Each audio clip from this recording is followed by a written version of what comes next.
Bonjour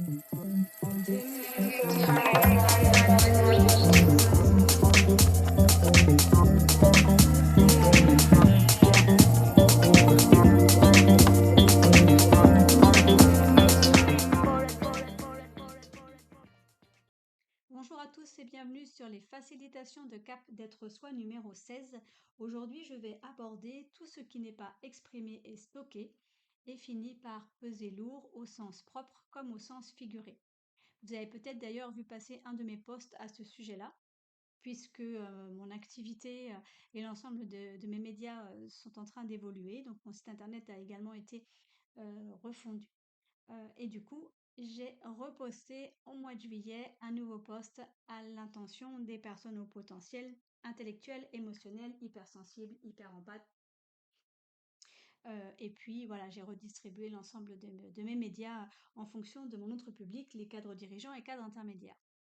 Donc, si j'ai abordé cette thématique-là, c'est que, en effet, au-delà de l'approche systémique, tout ce qu'on n'exprime pas en fait est stocké, engrammé dans le corps, et c'est ce qui provoque souvent le fait qu'on est réactivé lorsqu'on clôture pas émotionnellement, hein. Donc, tant qu'on ne formule pas, tant on n'identifie pas l'émotion qui nous traverse, notre besoin, eh bien, on est réactivé soit par la même personne, soit par une même situation, soit par une personne qui a voilà, une ressemblance physique ou relationnelle ou un comportement qui ressemble à celle qui est venue créer en fait cette mémoire en nous. Et bien évidemment, ça a un impact dans nos relations du quotidien, amicales et de fait dans votre posture professionnelle et managériale, quand vous êtes manager bien évidemment. Donc en fait, tout ce que vous n'allez pas conscientiser, verbaliser, ne pas oser, va rester un non-dit et le corps va engrammer. Et au bout d'un moment, on peut effectivement développer des maux, des maladies. Et puis on peut aussi avoir un changement physique. Souvent, on parle aussi des kilos émotionnels. Pardon. Et pour moi, il y a deux sortes de kilos émotionnels. Il y a vraiment ceux qu'on va manger, c'est-à-dire qu'on va le consoler, trouver du réconfort, donc souvent dans le sucré, hein, c'est bien ce qu'on dit.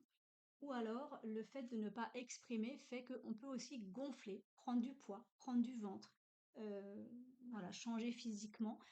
Pour moi, les kilos émotionnels, ils enfin, ils ont deux allures possibles en tout cas. Soit on les mange, soit c'est parce qu'on ne les exprime pas. Donc tout ce que vous n'allez pas libérer par la parole peut traîner, faire des strates, s'entasser, se réactiver et créer bien évidemment de la détresse, de la souffrance, un mal-être. Puisque le corps se rappelle, puisque c'est notre première antenne. Et c'est vrai que toute information, quand on la reçoit, on ne prend pas l'habitude de ressentir corporellement ce qui se passe en nous, dans quelle partie de nous en fait ça vient s'activer ou ça vient se placer. Et résultat, c'est très vite mentalisé, très vite oublié, mis sous le tapis. Et en fait, eh bien, on ne se libère pas des traumas ou des, des- de certaines paroles ou émotions qui n'ont pas été verbalisées. Donc voilà pourquoi tout ce qui n'est pas dit est stocké. Ça peut des fois représenter des années et ça a un réel impact aussi sur notre énergie vitale. Donc c'est toujours intéressant lorsque vous avez des schémas qui se répètent, des choses qui recommencent avec des mêmes typologies, des mêmes situations, de se demander, tiens, qu'est-ce que je n'ai pas identifié avec moi-même, parce que ça ne parle que de nous avec nous-mêmes. Qu'est-ce que je n'ai pas identifié? Qu'est-ce que je n'ai pas verbalisé? À quel moment je n'ai pas posé la limite? À quel moment je ne me suis pas respectée? Qui fait que vous réactivez une douleur et des fois ça reste paraître un mot ou une maladie ou quelque chose qui s'installe de manière récurrente. Donc c'est toujours important d'identifier ça et de se demander ce qui peut parfois nous traverser et nous bloquer et effectivement peser lourd, comme je le disais, au sens propre comme au sens figuré, de conscientiser aussi qu'est-ce que cette maladie, cette douleur vient me donner comme message et est-ce qu'aujourd'hui elle a encore besoin d'être là? Est-ce qu'elle a encore un sens de protection nécessaire ou de survie? Ou est-ce qu'aujourd'hui c'est simplement mon corps que je n'ai pas libéré émotionnellement ou mon système nerveux qui continue à être dérégulé.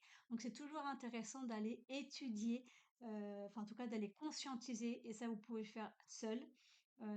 Après vous pouvez aussi vous faire aider si vraiment c'est trop compliqué ou si vous avez vraiment besoin d'être guidé, mais c'est riche d'enseignements et vous pouvez vous libérer, d'un tas de difficultés, de maux et de souffrances, et puis peut-être de poids.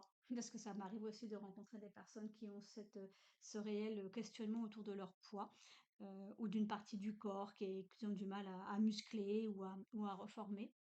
Ou à remuscler. Oui, à remuscler. Donc c'est à vous de voir, si ça vous parle ou pas et puis, bah, je vous laisse, découvrir mon nouveau site internet et puis pourquoi pas échanger sur, cette thématique par mail si ça vous intéresse et si ça résonne pour vous. À très bientôt, belle journée.